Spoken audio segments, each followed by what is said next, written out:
Hi, my name's Justin, this is my mom, and this is my CATA441 manual therapy lab exam.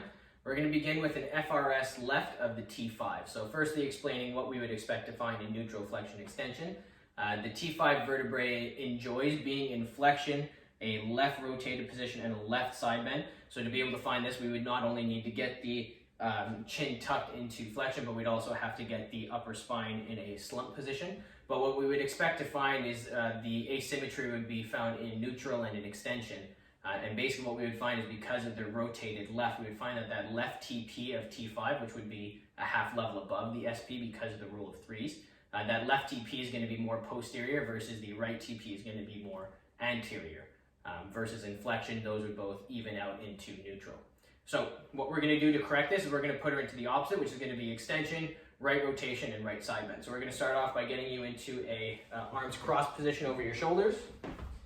So to induce the extension first, we're going to get the neck involved, but we're also going to get a PA of her T5 once we palpate. So getting a nice firm grasp around the torso, palpating the T5, and now pushing on the PA there. I'm going to get you to look up to the ceiling, and with that PA, we're going to get a little bit more of that upper and mid T-spine extension as well. From here, what we're going to do is we're also going to get her into a right rotation, so palpating, finding the first barrier. But then what I could also do is getting on the outside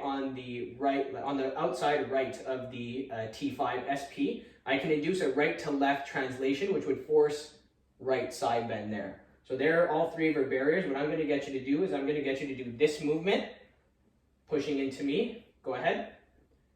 So 20 to 30%, nothing crazy for the contraction, but we're going to hold this for 6 seconds. Good, relax.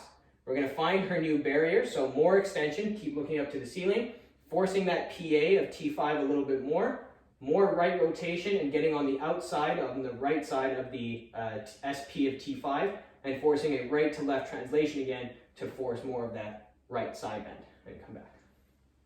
So we're going to repeat that 3 to 5 times or until no more range of motion is going to be gained. I'm going to get you to lie down on your back for me, please.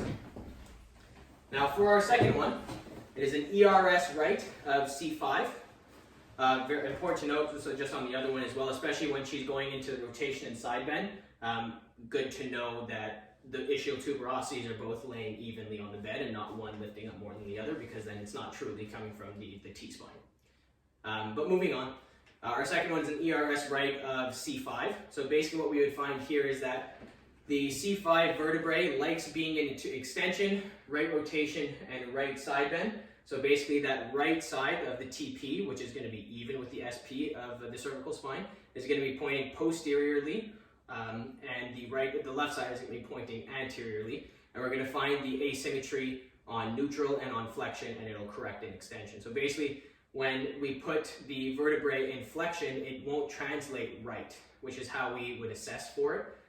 Basically meaning that it doesn't want to go into a left side bend or left rotation because its position of comfort is right side bend, right rotation. So the vertebrae is stuck in extension, right rotation, right side bend, also meaning that the right facet won't be able to open, so it's stuck closed.